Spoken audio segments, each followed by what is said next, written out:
మనం ప్రొఫెషనల్స్ కాదు కాబట్టి మిస్టేక్స్ వస్తాయి, వాటిని ఎలా కవర్ చేసుకోవాలో తెలుసుకోవాలి.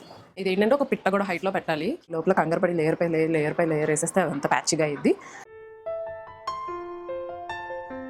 అందరికీ నమస్కారం, నా పేరు కోమలి.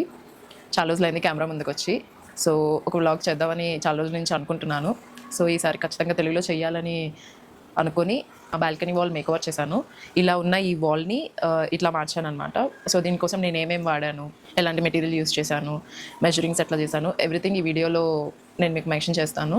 ఒకవేళ ఏమైనా మిస్ అయ్యి ఉన్నా, దీనికి సంబంధించి ఏమైనా డౌట్స్ ఉన్నా నన్ను కమెంట్స్లో అడగండి, నేను డెఫినెట్గా క్లారిఫై చేస్తాను. ఒకవేళ మీకు ఇలాంటి ఆర్ట్ స్టఫ్ కానీ లేకపోతే మేకవర్ స్టఫ్ కానీ DIYs కానీ నచ్చితే ఖచ్చితంగా నా ఛానల్ని సబ్స్క్రైబ్ చేసుకోవాలని కోరుకుంటున్నాను. అలాగే మీకు ఈ వీడియో నచ్చితే please give a like and comment ఇస్తే చాలా ఆనందిస్తాను. ఇప్పుడు వర్క్ ప్రాసెస్ చూసేద్దాం. ఇది మనం వర్క్ చేయబోయే వాల్ అనమాట. ఇక్కడ ఆల్రెడీ నేను 2.5 years బ్యాక్ వేసిన అరటి చెట్టు ఉంది, దాన్ని రిమూవ్ చేసి ప్రెప్ చేయాలి వాల్ని. ప్రెప్ అంటే ఏం లేదు, దే ఆర్ ఫ్యూ స్టెప్స్. మొన్నే ట్రై చేశాను టర్పెంటైన్ ఆయిల్తో పెయింట్ తీయడానికి, అది రిమూవ్ అవుతుంది. So I can use the turpentine oil already వేసిన పెయింట్ని రిమూవ్ చేయడానికి. అంటే యాక్రిలిక్ పెయింట్ మాత్రమే, ట్రీ వేసా కదా, ఓన్లీ అది మాత్రమే రిమూవ్ చేయడానికి. ఫస్ట్ యాక్రిలిక్ పెయింట్ రిమూవ్ చేశాక, కుదిరినంత రిమూవ్ చేసేసాక శాండ్ పేపర్తో శాండ్ చేస్తాము. ఇలాగ శాండ్ పేపర్ హోల్డర్ ఉంటుంది, అమెజాన్లో తీసుకున్నాను ఇది. సో ఇలా ఉంది, 2 clips ఉంటాయి అన్నమాట. Like this. ఇలాగా శాండ్ పేపర్ 2 sides అటాచ్ చేసేసాను using these clips.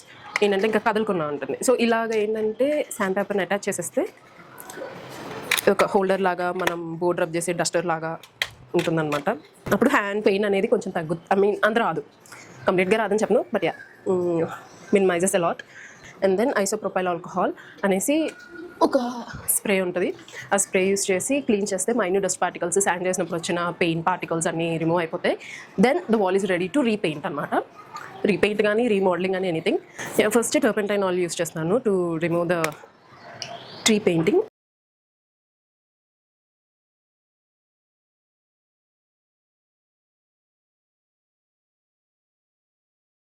It's taking lot of time. So once turpentine oil వేసి అది కొంచెం అబ్జర్వ్ అయ్యాక శాండ్ పేపర్తో శాండ్ చేస్తుంటే ఈజీగా ఉంది టు రిమూవ్.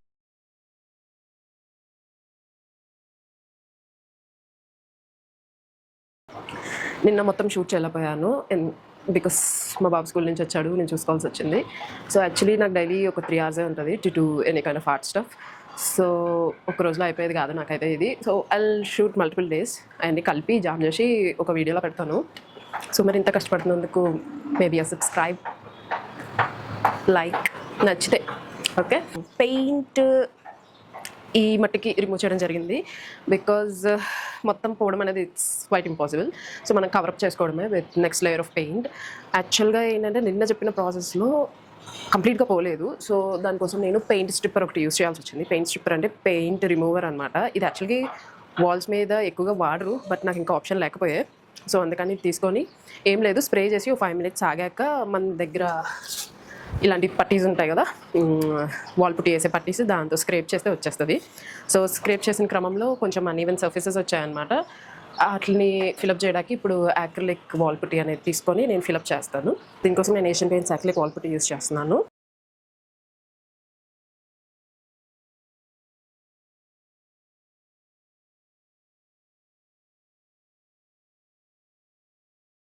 ఓకే, వాల్ పుట్టి వేసేసాము, అది డ్రై అవ్వాలి. ఈ లోపల మనం ఇంకో పని చేద్దాము.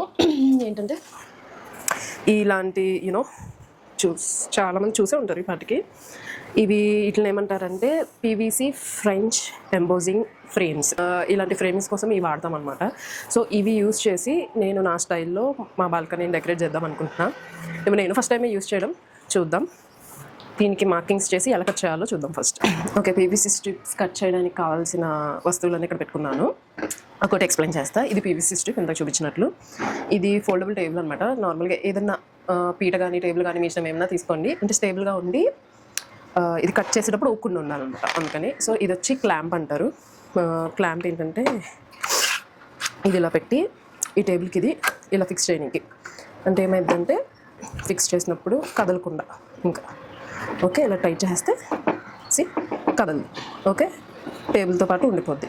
సో అప్పుడు మనం కట్ చేసేటప్పుడు ఈజీ ఉంటుంది కదలకుండా అనమాట. ఓకే, ఇది కటింగ్కి నేను యూజ్ చేసే సింపుల్ జిగ్జాగ్ కటింగ్ టూల్. ఇది ఎక్కడ హార్డ్వేర్లో దొరుకుతుంది, అమెజాన్లో దొరుకుతుంది, ఎక్కడైనా. ఇవన్నీ హార్డ్వేర్ అమెజాన్లో దొరికేటివే.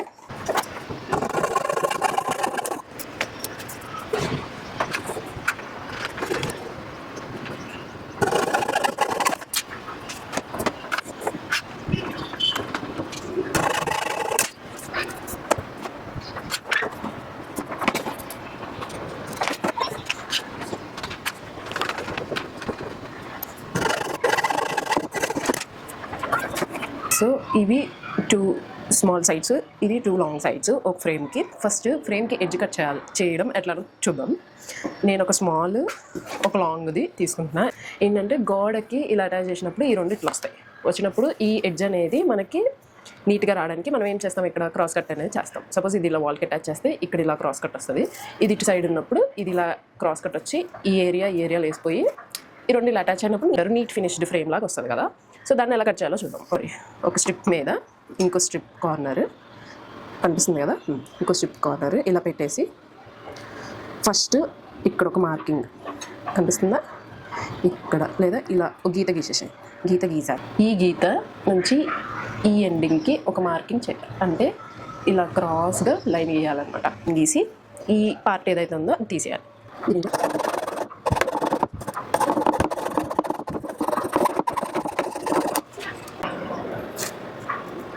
ఎస్. సో ఇలాగా అన్ని సైడ్స్ చేసేసుకుంటే మనకి ఒక ఫ్రేమ్ వచ్చేస్తుంది అనమాట. ఓకే, కటింగ్ అయిపోయింది. వీటిని వాల్ మీదకి అతికించాలన్నమాట. ఇది సీలెంట్. ఏంటంటే వీటిని గోడ మీద అతికించుకోవడానికి వాడే గ్లూ అనమాట. లెవెలర్ ఇది మీరు చూసుంటారు. ఏదన్నా కూడా స్ట్రైట్గా పెట్టాలంటే ఇక్కడ మనకి వాటర్ మార్క్ ఉంటుంది కదా, వాటర్ మార్క్ చూసి మనం స్ట్రైట్గా పెట్టుకోవాలి. ఓకే, పుట్టి మనకి వాల్ మీద డ్రై అయిపోయింది. ఇప్పుడు మనం అంటే అడగచ్చు మీరు, పెయింట్ వేసాక ఇవి అతికించచ్చు కదా అని చెప్పి. నేను కావాలని ముందే ఎందుకు అతికిస్తున్నా అంటే పెయింట్ వేసాక మళ్ళీ వీటికి ఎలాగో పెయింట్ వేయాలి, అంటే ఈ ఫ్రేమ్స్కి కూడా సేమ్ కలర్ వేద్దామని.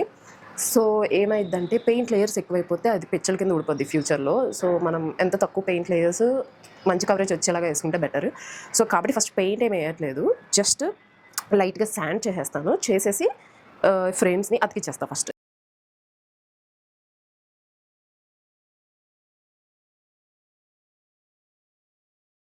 ఫస్ట్ నేను ఇక్కడ లెవెలర్తో మార్కింగ్స్ పెట్టేశాను. ఇప్పుడు నెయిల్ ఫ్రీ అడ్హెసివ్ తీసుకొని డాట్స్ పెట్టుకుంటున్నాను. స్ట్రిప్ పైన పెట్టి తర్వాత ఒక చిన్న షీట్తో వీటిని స్ప్రెడ్ చేస్తున్నాను.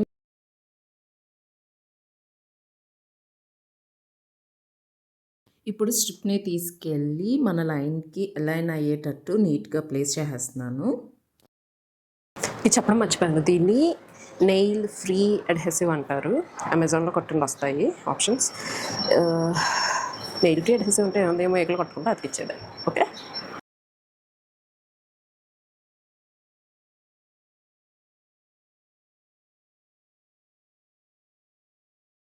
మనం ప్రొఫెషనల్స్ కాదు కాబట్టి మిస్టేక్స్ వస్తాయి. వాటిని ఎలా కవర్ చేసుకోవాలో తెలుసుకోవాలి. ఇక్కడ బాగానే ఉంది. సో ఫైనల్గా ఇది అటాచ్ చేసాం కాబట్టి ఎర్రర్ ఇక్కడ వచ్చింది అనమాట. వాటిని కనిపిస్తుంది అనుకుంటున్నా. See that slight gap over there. వాటిని మనం సేమ్ సీలెంట్తోనో లేకపోతే యాక్లిక్ వాల్ పుట్టితోనో కవర్ చేసేస్తే I think it will be good.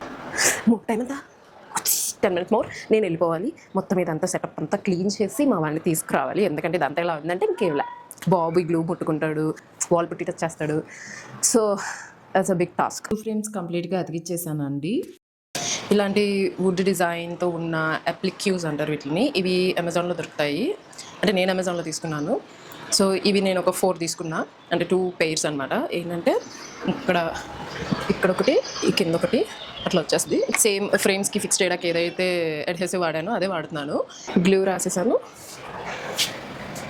1 inch పైకి ఉండేలా నాట్ లైక్ ఇంచ్, 1/2 ఇంచ్. ఎందుకంటే అతికిచ్చేస్తే ఏదో అంత బాగోదు.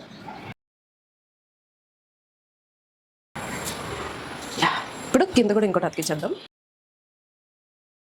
అప్లిక్యూస్ ఫిక్స్ చేయడం అయిపోయింది. ఇక్కడికే మంచి లుక్ వచ్చింది అనుకుంటున్నాను. ఇప్పుడు ఇది ఇంకో స్ట్రిప్ అనమాట. ఇది కొంచెం లావున్న స్ట్రిప్. ఇవి 1 ఇంచ్ ఉంటే ఇది ఆల్మోస్ట్ 2 ఇంచ్ విడ్త్ ఉంది. సో దీన్ని ఏంటంటే జనరల్గా ఫ్రెంచ్ వాల్ ఎంబోజింగ్స్లో వీటిని ఒక ఫాల్స్ ప్లాట్ఫామ్ లాగా అపియర్ అయ్యేటట్టు చూస్తారు. అదొక రిచ్ లుక్ వస్తుంది. ఇది ఏంటంటే ఒక పిట్ట కూడా హైట్లో పెట్టాలి. From the floor. దీన్ని ఇక్కడికి ఇలా ఫిక్స్ చేద్దాం అనుకుంటున్నాను. ఫస్ట్ లెవెలర్తో మార్కింగ్ చేసేసి దెన్ ఈ అప్లిక్యూ నుంచి అట్లీస్ట్ ఒక 2.5 to 3 ఇంచ్ డిస్టెన్స్లో స్లైట్గా మనకి స్ట్రైట్గా ఉండేటట్లు చూసుకుందాం.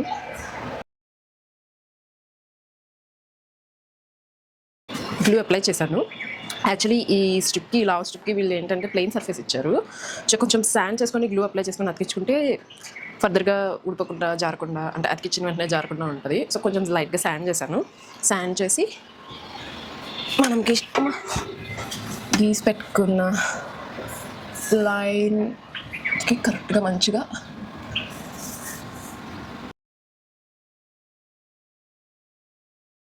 ఇది వెయిట్ ఉంది కాబట్టి ఆగిద్దాం నమ్మకం లేదు. ఎక్కడో మా ఇంట్లో 4 మేకలు దొరికాయి.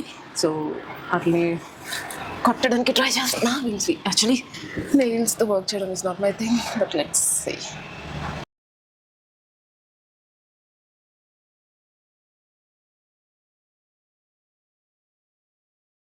మన వాల్ ఇక్కడ నుంచి ఇలా కింద కూడా ఈ ఫ్రేమ్ వేసేసాను నేను. సేమ్ పైన ఎట్లా అయితే 2 ఫ్రేమ్స్ వేసామో కింద కూడా అట్లానే వేసేసా. నేను ఇలాంటి 2 స్టెన్సిల్స్ అమెజాన్లో పర్చేస్ చేశాను. ఇది వచ్చేసి బార్డర్ స్టెన్సిల్. దీన్ని బార్డర్గా ఇక్కడ ఇలా యూజ్ చేద్దామని. ఓకే, ఇలా యూజ్ చేస్తే మంచి డిజైన్, బార్డర్ డిజైన్ వస్తుంది. ఇదేమో నార్మల్ డిజైన్ స్టెన్సిల్. దీన్నేమో ఇక్కడ ఇలా పెట్టి యూజ్ చేద్దామని. ఫస్ట్ బార్డర్ స్టెన్సిల్ యూజ్ చేసి బార్డర్ వేద్దాము. బార్డర్ దేంతో వేస్తున్నా అంటే యాక్రిలిక్ వాల్ పుట్టితో వేస్తా. అదొక 3D ఎఫెక్ట్ లాగా వస్తుంది.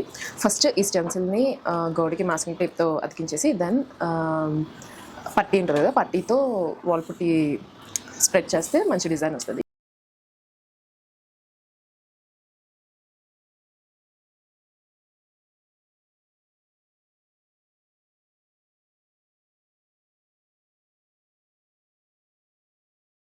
కొంచెం ఏమన్నా దీనికి మళ్ళీ వాల్ పుట్టి ఉంటే క్లీన్ చేసేసుకొని కంటిన్యూ చేసుకుంటే it will be good.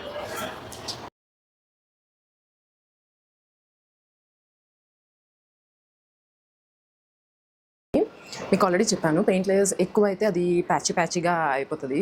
So ఏంటంటే ఫస్ట్ మనకు కావాల్సిన డిజైన్ వేసేసుకొని తర్వాత బేస్ కలర్ ఏదైతే అనుకుంటున్నామో అది వేసుకొని డిజైన్కి కావాలంటే మనం హైలైటింగ్ తర్వాత ఇచ్చుకుందాం. ఓకేనా? స్టెన్సిల్కి ఎలాగైతే ఈ ప్రాసెస్తో వాల్ పుట్టి అప్లై చేశానో అలాగే ఇప్పుడు ఈ డిజైన్ స్టెన్సిల్స్ ఉన్నాయి కదా, ఈ డిజైన్ స్టెన్సిల్స్ని ఇక్కడ కింద మనం వేసుకున్న బాక్స్ ఫ్రేమ్లో పెట్టి 3D ఎఫెక్ట్ వచ్చేలాగా వాల్ పుట్టి వేద్దాము. అది ఎలా వస్తుందో చూద్దాం.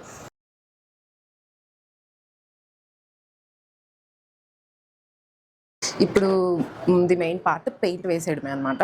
బ్యాక్ వాల్కి ఆల్రెడీ ఒక పెయింట్ ఉంది. నేను పై పార్ట్ ఉంది కదా, ఈ ప్లాట్ఫామ్ నుంచి ఉన్న పై పార్ట్కి ఈ కలరే వేస్తాను. ఇక్కడ నుంచి కిందకి మట్టికి వేరే కలర్ కొంచెం కాంట్రాస్టింగ్గా మ్యాచ్ అయ్యే కలర్ తీసుకున్నాను. ఓకే, దాంతోపాటు ఈ లిటిల్ థింగ్స్. ఓకే, ఒక much 1 inch brush edges cover చేయడానికి. తర్వాత roller to paint the whole wall. నేను చిన్నదే తీసుకున్నాను బికాస్ మన వాల్ చిన్నదే కాబట్టి this is quite enough. Little bit of rough sanding చేస్తున్నాను.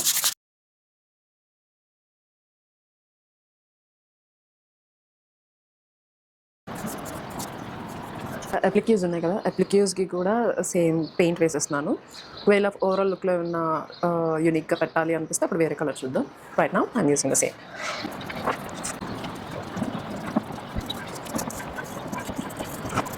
బ్రష్తో పెయింట్ వేయడం అయిపోయిందండి. అంటే మనకు అక్కడక్కడ కొంచెం పాత పెయింట్ మార్క్స్ కూడా ఉన్నాయి కదా, వాటిని కూడా ఫస్ట్ బ్రష్తో కోటింగ్ ఇచ్చేసాను. తర్వాత మనం పెయింట్ రోలర్తో ఇంకో 2 coats ఇస్తే ఫినిష్ అవుతుంది అనమాట. ఇక్కడ ఒక విషయం చెప్పాలి ఏంటంటే, మనం ఆల్రెడీ కింద కొంచెం డార్క్ కలర్ ప్యాచెస్ ఉన్నాయి కాబట్టి మనం పెయింట్ వేసిన వెంటనే వెట్గా ఉంటుంది కాబట్టి అది ట్రాన్స్లూసెంట్ ఉండి మనకి ఇలా డార్క్ ప్యాచెస్ అనేవి కనిపిస్తాయి. వన్స్ అది డ్రై అయిపోయాక మనకి యాక్చువల్ పెయింట్ కలర్ అనేది వచ్చేస్తుంది అనమాట. సో డ్రై అయ్యే వరకు వెయిట్ చేస్తే బాగానే ఉంటుంది. సో యా, డ్రై అయ్యాక చూస్తే అంత మామూలుగానే ఉంటుంది. ఈ లోపల కంగారుపడి లేయర్ పై లేయర్ వేసేస్తే అదంతా ప్యాచ్గా అయ్యిద్ది. సో ఇలాంటి సినారియో ఉన్నప్పుడు don't do that mistake. Okay, now it's time to paint the half of the wall. First taping చేస్తున్నాను ఆల్ 4 sides. ఏంటంటే ఫస్ట్ ఆల్రెడీ లైట్ కలర్ వేసాం కాబట్టి దాని మీదకి డార్క్ కలర్ వెళ్ళకుండా టేపింగ్ అనమాట, ఇంక ఎడ్జెస్ కూడా. సో ఫస్ట్ టేపింగ్ చేసి తర్వాత పెయింటింగ్ వేద్దాం.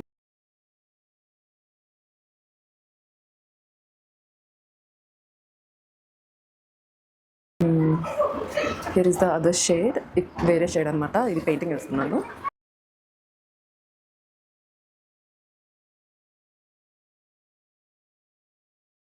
ఓకే, ఈ వేసిన కింద పెయింట్ డ్రై అయిపోయింది. ఇప్పుడు ఏంటంటే ఈ డిజైన్ ఆల్రెడీ మనం వాల్ పుట్టీతో వేసాం కదా, దాన్ని హైలైట్ చేయడానికి పైన ఉన్న కలరే ఇక్కడ వాడతాం అనమాట.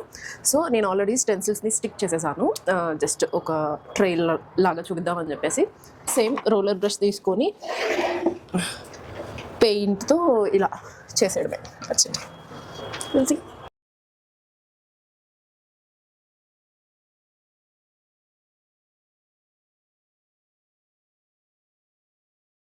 మొత్తం స్టెన్సిల్ వర్క్ అంతా అయిపోయింది.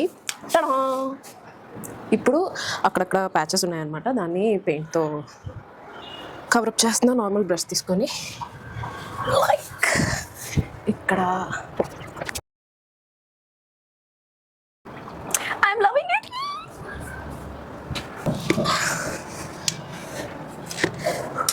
The surprise! ఈ 2 పెయింటింగ్స్ ఇప్పుడు మన 2 ఫ్రేమ్స్లోకి వెళ్ళిపోతాయి ఇలాగా. Here one and the other one here. Here is the final look.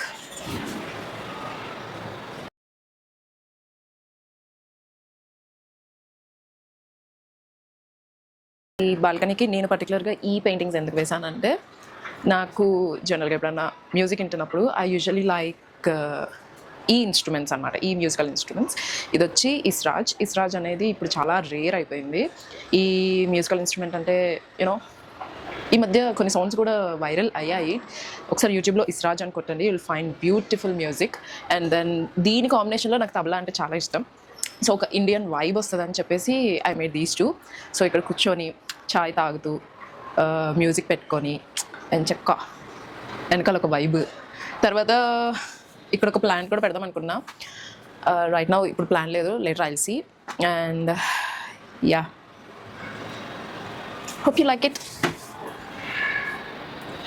So నచ్చితే ఏం చేయాలి? లైక్ కొట్టాలి, కమెంట్ పెట్టాలి, సబ్స్క్రైబ్ కూడా చేసుకోండి. Okay, thank you for watching. I'll catch you up in next video with some creative stuff again. Until then, see you. Bye.